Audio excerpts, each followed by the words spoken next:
भगवान शिव ने बताया मनुष्य का भाग कैसे तय होता है। एक बार कैलाश पर्वत पर माता पार्वती ने भगवान शिव से एक गूढ़ प्रश्न पूछा। स्वामी, ये संसार में किसी का भाग इतना उज्जवल क्यों होता है और किसी का इतना कठिन? क्या भाग पहले से लिखा होता है या मनुष्य स्वयं उसे बदल सकता है? भगवान शिव मुस्कुराए। उनके नेत्रों में करुणा और ज्ञान की गहराई झलक रही थी। उन्होंने कहा, देवी, यह प्रश्न न केवल तुम्हारा है बल्कि हर युग का हर मानव यही जानना चाहता है। भाग्य क्या है और यह कैसे बनता है? भाग की उत्पत्ति भगवान शिव बोले, जब आत्मा जन्म लेती है तो वह अपने पूरे कर्मों का लेखा जोखा साथ लाती है। यही लेखा जोखा अगले जीवन का प्रारंभिक भाग बनता है, परंतु यह केवल आधा सच है।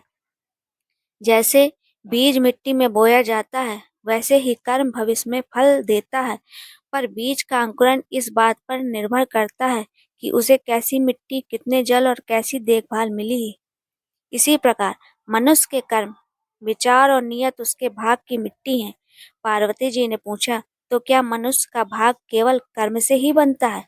शिव बोले, कर्म के साथ साथ संस्कार, विचार और श्रद्धा भी भाग निर्माण के तीन स्तंभ हैं। जो व्यक्ति दूसरों की भलाई में पाता है, उसका भाग स्वतः प्रकाशमान हो जाता है। जो केवल अपने स्वार्थ में डूबा रहता है, उसका भाग अंधकार में खो जाता है। द्वितीय भाग कर्म, विचार और समय। शिव ने कहा, देवी समझो, भाग, कर्म और समय एक ही वृक्ष के तीन शाखाएं हैं। कर्म वह बीज है जो तुम बोते हो, समय वह ऋतु है जो उसका फल पकाती है, और भाग वह फल है जो तुम्हारे सामने आता है। कभी कभी मनुष्य को लगता है कि उसने बहुत अच्छा कर्म किया, फिर भी उसे दुख क्यों मिलता है? वह भूल जाता है कि कर्म का फल उसी जीवन में नहीं, कभी आगे के जीवन में भी मिलता है। समय से पहले और भाग्य से अधिक किसी को नहीं मिलता। पर जब सही समय आता है, तब वही ब्रह्मांड जो मौन था, तुम्हारे पक्ष में काम करने लगता है। तृतीय भाग, मनुष्य की शक्ति। शिव बोले, मनुष्य अपने कर्म से भाग्य का को बदल सकता है। अगर वह अपने भीतर के दोषों, क्रोध, लोभ, ईर्ष्या को जीत ले, तो उसका भाग स्वर्ण बन जाता है। भाग्य कोई ईश्वर द्वारा थोपा गया आदेश नहीं है, बल्कि यह तुम्हारे स्वयं के कर्मों और विचारों का प्रतिबिंब है। जब तुम निस्वार्थ भाव से कार्य करते हो, तो तुम अपनी आत्मा के साथ तालमेल बिठा लेते हो, और वही सच्चा भाग। शिव ने आगे कहा, हर मनुष्य के पास दो कलम हैं, एक उसके कर्म की, दूसरी उसके संकल्प की। जो इन दोनों से जीवन का पृष्ठ लिखता है, वही अपना भाग स्वयं रचता है। चतुर्थ भाग, पार्वती का प्रश्न। पार्वती ने मुस्कुराते हुए पूछा, स्वामी, तो क्या दुख और सुख दोनों हमारे अपने बनाए हुए हैं? शिव ने उत्तर दिया, हाँ देवी, दुख और सुख दोनों ही अहंकार और समझ का खेल है। जो व्यक्ति हर परिस्थिति की को सीख समझकर स्वीकार करता है, उसका भाग सदैव उजाला देता है। पर जो व्यक्ति हर समय दूसरों को दोष देता है, वह अपने भाग्य के द्वार स्वयं बंद कर लेता है।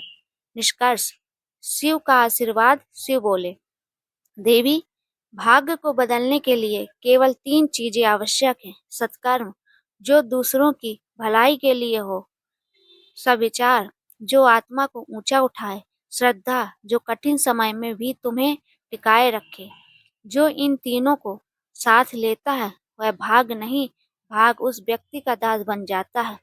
पार्वती ने नम्रता से प्रणाम किया और कहा, स्वामी, आज आपने जीवन का सबसे बड़ा रहस्य बता दिया कि भाग लिखा नहीं जाता, कर्मों से गढ़ा जाता है। भगवान शिव ने मुस्कुराते हुए कहा, सही कहा देवी, जो मनुष्य अपने कर्म में शिवत्व लाता है, उसका भाग्य स्वयं उसकी पूजा करता है। अंतिम संदेश। इस प्रकार भगवान शिव ने सिखाया, भाग्य कोई बंधन नहीं, बल्कि अवसर है स्वयं को निखारने का। हर दिन, हर कर्म, हर विचार तुम्हारा भाग्य गढ़ रहा है।